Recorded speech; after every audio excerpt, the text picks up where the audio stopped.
Di zaman sekarang ini, kecenderungan kita mengarahkan anak pun sudah kepada kecenderungan yang berbau materialistis.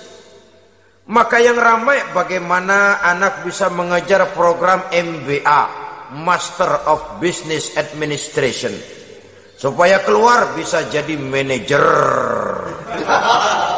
Bagaimana anak lalu kursus komputer, supaya keluar menjadi tenaga yang canggih di bidang komputer. Ya, kalau dia perempuan cantik, bagaimana dia bisa masuk Akademi Sekretaris and Management, supaya bisa jadi sekretaris. Atau bagaimana dia bisa masuk sekolah nyanyi, supaya nanti jadi penyanyi dengan tarik suara, uang lalu mengalir ke dalam kocek jutaan nilainya. Assalamualaikum warahmatullahi wabarakatuh. Waalaikumsalam warahmatullahi wabarakatuh. Bismillahirrahmanirrahim. Alhamdulillahi rabbil alamin. والعاقبة للمتقين ولا عدوان إلا على الظالمين والصلاة والسلام على أشرف الأنبياء والمرسلين سيدنا ومولانا محمد وعلى آله وأصحابه المجاهدين الطاهرين أما بعد. Sifat yang demikian itu malah mendorong anak untuk manja, tidak percaya kepada kemampuan yang dimilikinya, selalu mengandalkan kepada kebesaran, kemampuan daripada orang-orang yang dibanggakannya itu, dan dalam kondisi demikian kedewasaan dan tanggung jawabnya akan lambat berkembang. Maka Allah Subhanahu wa ta'ala memperingatkan bahwa harta dan anak bisa menjadi fitnah.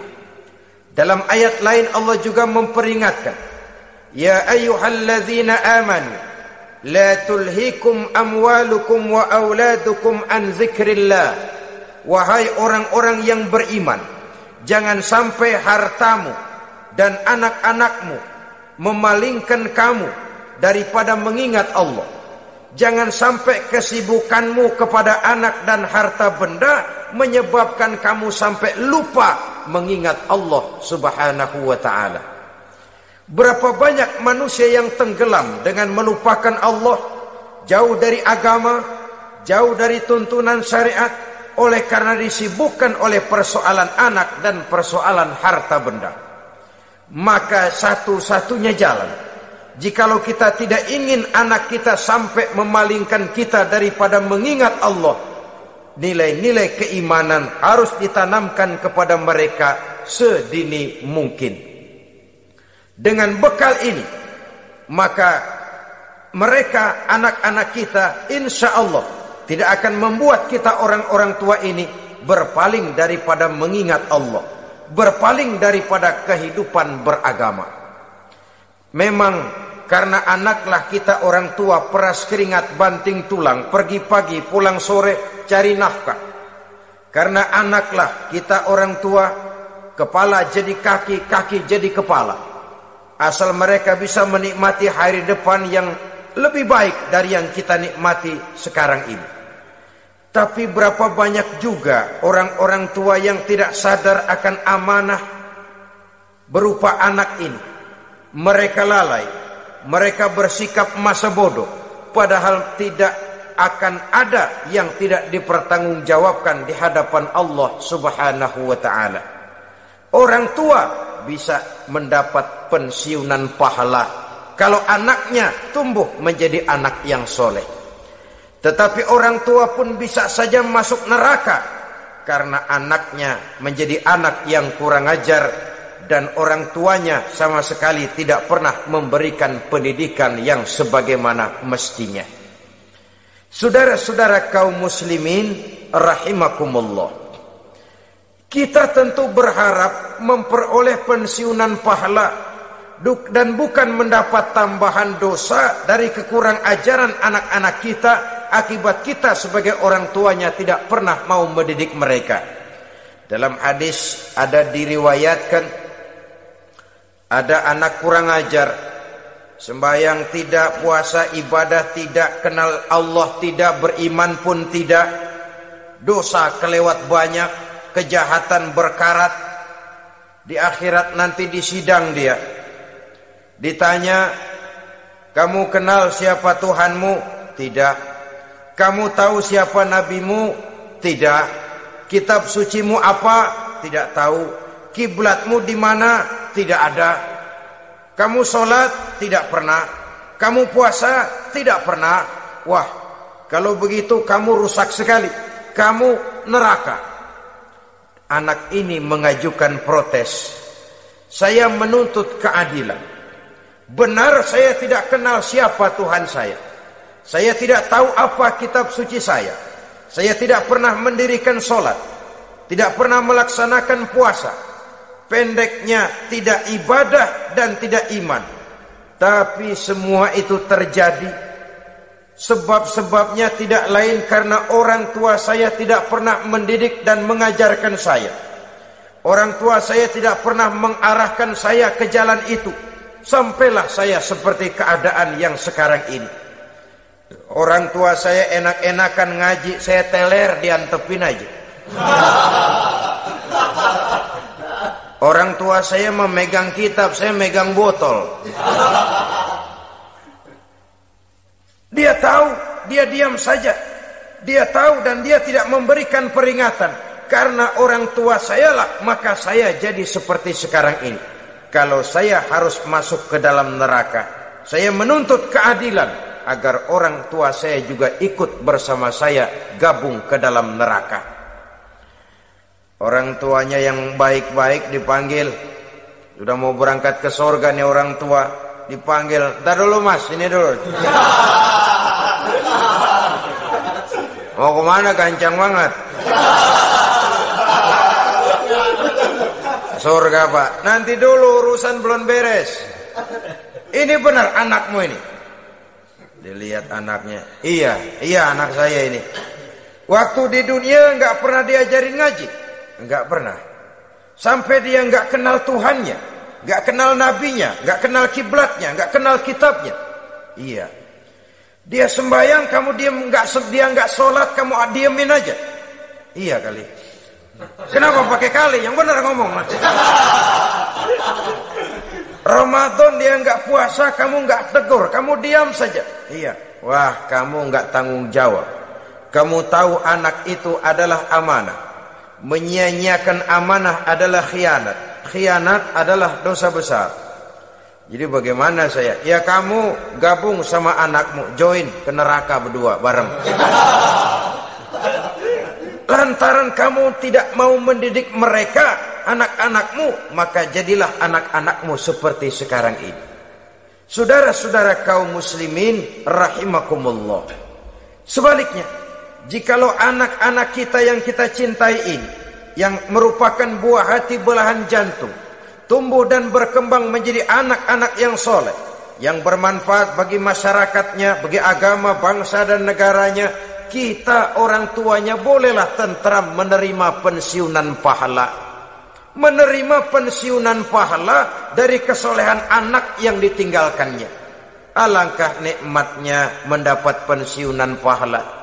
Terbaring kita di bawah pohon kemboja, nilai kebaikan kita dikenal orang, nama kita akan tetap hidup. Oleh karena kita meninggalkan anak-anak yang tumbuh menjadi generasi yang soleh, bukan anak yang salah. Oleh karenanya, kecintaan kepada anak jangan sampai membuat kita lalai dari mengarahkan mereka kepada kehidupan beragama. Di zaman sekarang ini, kecenderungan kita mengarahkan anak pun sudah kepada kecenderungan yang berbau materialistis. Maka yang ramai bagaimana anak bisa mengejar program MBA, Master of Business Administration, supaya keluar bisa jadi manajer. Bagaimana anak lalu kursus komputer, supaya keluar menjadi tenaga yang canggih di bidang komputer.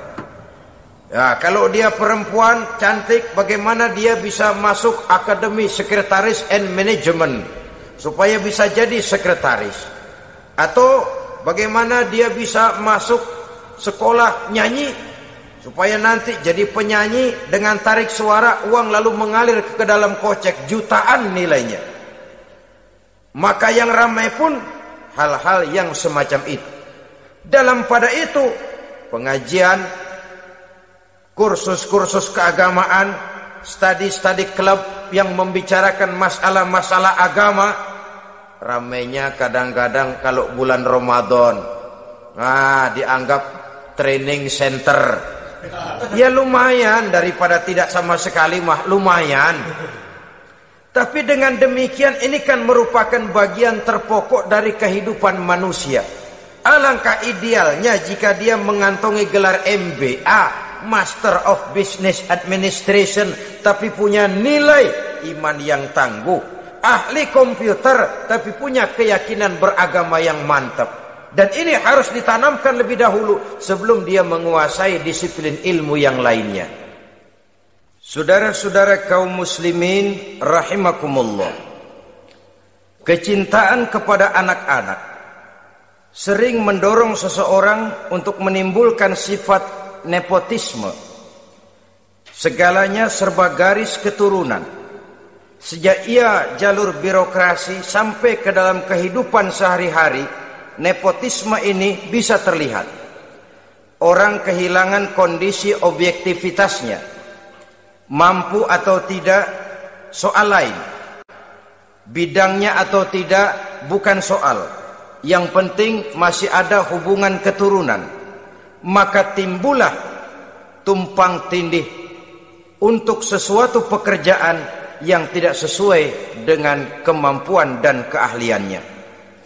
Di desa-desa kita melihat masjid, ketua masjid bapaknya, bendahara anaknya, sekretaris mantunya, Bilal besannya, kolbeduk engkongnya. Pokoknya asal masih ada garis keturunan, masuk, tidak minggir. Ini pada akhirnya kurang menciptakan pemerataan kesempatan. Iyalah kalau profesinya, tapi kan jarang yang demikian itu. Kita boleh cinta kepada anak-anak kita, tapi jangan lalu mempergunakan posisi yang kebetulan kita gunakan untuk menempatkan anak-anak kita lebih dari kemampuan yang mereka miliki. Nepotisme yang lahir. Sehingga ini bukan saja tidak mendidik, tapi mengakibatkan terjadinya tumpang tindih. Tidak lagi berprinsip the right man on the right job, bahwa orang harus ditempatkan sesuai dengan keahliannya. Tapi kita sudah berpikir subjektif, ahli atau tidak ahli, asal masih berbau keturunan, ayo silakan. Nepotisme yang akan lahir. Oleh karenanya, mencintai anak adalah sesuatu yang merupakan perhiasan di dalam kehidupan. Wajar, tetapi harus kita menempatkannya sesuai dengan semestinya. Ini yang kedua. Yang ketiga, nafsu yang menghiasi hidup manusia itu adalah nafsu kepada wal qanatiril muqantarati minadz zahabi wal fiddah. Al-qantarah ay al-malul katsir. Kecintaan, kesenangan, nafsu kepada harta benda yang banyak daripada emas dan perak. Ini tentu sesuai dengan situasi dan kondisi. Kecintaan untuk mengumpulkan harta benda yang sebanyak-banyaknya, baik itu berupa emas, baik itu berupa perak. Ini cuma penyebutan beberapa jenis dari kecenderungan manusia kepada harta benda. Bukankah sering dikatakan orang bahwa manusia di dalam berhadapan dengan harta itu seperti meminum air laut. Makin diminum, makin kering tenggorokan, makin haus kita dibuatnya. Apabila watak ini kita perturutkan, maka manusia tidak akan pernah kenal puas, tidak akan pernah kenal cukup. Nabi kita memberikan peringatan, "Lau anna libni Adam wadiyani min zahabin labtagha lahuma thalisan wa la yamla'u jawfa ibni Adam illa turab." Andai kata manusia mempunyai 2 buah ladang yang seluruhnya berisi emas, akan puaskah manusia? Tidak, mereka akan cari ladang emas yang ketiga. "Wala yamla'u jawfa ibni Adam illa turab." Sungguh mulut manusia ini tidak akan pernah penuh terisi kecuali kalau sudah disumpal dengan tanah. Artinya kalau sudah dia dipendam di liang lahat baru cukup. Tetapi sepanjang dia masih bergerak, masih hidup dan bernyawa, masih bisa berusaha dan berbuat, dia tidak akan pernah mengenal puas. Ini akan mendorong manusia terjebak kepada menghalalkan segala cara untuk mencapai tujuan. Yang penting kaya, kan begitu. Dan cepat. Sebab sekarang orang sering motong kompas.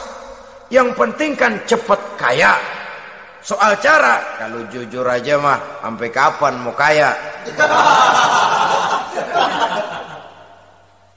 Perkara itu renten, bukan soal. Perkara itu judi, tidak jadi masalah. Perkara itu korupsi, menyangkut hak orang banyak, bukan soal. Yang penting cepat kaya. Dan anehnya lagi, tidak malu menumpuk kekayaan dengan cara yang tidak wajar. Ya kan orang hidup bermasyarakat tuh bisa dianalisa tuh. Emang usahanya apa sih? Gajinya sebulan berapa sih? Kok bisa gitu-gitu bener sih? Dari mana sih? Secara langsung orang tidak berani bertanya, tapi dari mulut ke mulut akhirnya tersebar jadi rahasia umum.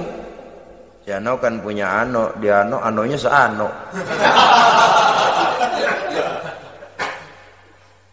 Ini bisa jadi bahan pertanyaan dalam kehidupan, akhirnya jadi gunjingan. Orang sudah tidak terlalu peduli dari mana kekayaan itu diperoleh, yang penting kaya. Dengan menghalalkan segala macam cara, terjebaklah ke dalam cara-cara mafia, terjebaklah ke dalam cara-cara yang tidak wajar, tidak bijaksana, memperkuat klik, clean, dengan menghantam yang lain. Saudara-saudara kaum muslimin rahimakumullah, bahwa manusia punya nafsu ingin kaya itu boleh. Agama memberikan tuntunan, memberikan aturan.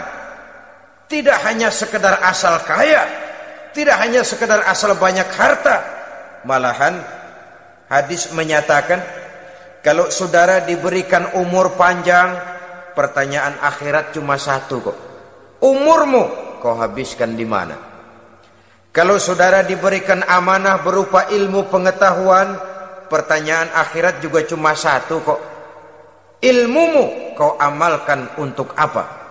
Tapi kalau kita diberikan amanah berupa harta benda, pertanyaan akhirat itu 2. Min aina iktasabahu wa fima anfaqahu.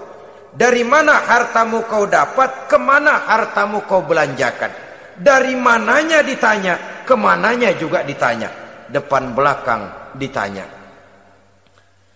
Dan kalau mempergunakan harta untuk kesenangan syahwat, orang berani bukan main. Tapi kalau untuk kepentingan agama, yang hakikatnya untuk kepentingan dirinya sendiri, berat seperti nyabut bambu dari ujung. Orang kalau menyumbang masjid 100.000, itu kan zohirnya memberikan panitia masjid. Tapi hakikatnya kan dia nabung buat dirinya sendiri. Seolah-olah dia cuma berkata, "Pak, tolong saya titip 100.000, ini untuk kepentingan saya di akhirat nanti. Silakan uangnya mau dibelikan semen, pasir, kaca, pintu, jendela, silakan. Saya cuma titip, ini untuk saya di akhirat nanti. 100.000 Pak." Zohirnya dia memberikan kepada panitia masjid, madrasah, pesantren, yatim piatu. Hakikatnya dia nabung buat dirinya sendiri di akhirat. Malah tabungan ini bukan SDSB namanya, SDBS. Sumbangan dana berhadiah surga. Nah, itu SDBS namanya. Sekarang orang mengejar SDSB, lalu berat mengejar SDBS, sumbangan dana yang berhadiah surga langsung dari Allah Subhanahu wa ta'ala. Coba kalau dia main golf, sewa lapangan golf itu 400-500 ribu sebulan, paling 4-5 kali main. Beli stick golfnya saja sampai jutaan. Datang panitia pembangunan masjid 100. Minta didoain masuk surga lagi. Surga 100.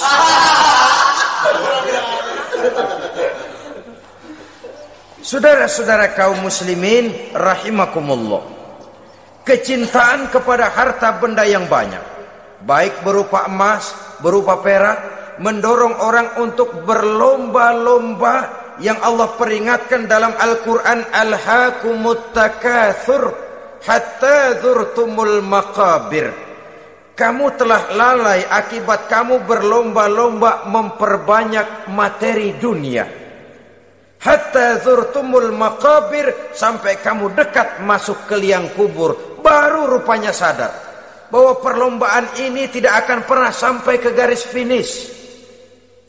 Betapapun jauhnya rally Paris-Dakar, garis finishnya ada. Betapapun hebatnya medan yang ditempuh, buasnya gurun pasir Afrika, garis finishnya pasti ada. Itu kan rally yang terbuas di dunia katanya, Paris-Dakar. Tapi garis finishnya ada. Namun jikalau kita berlomba memperbanyak harta, kita tidak akan pernah sampai ke garis finish. Terima kasih dan mohon maaf. Wassalamualaikum warahmatullahi wabarakatuh.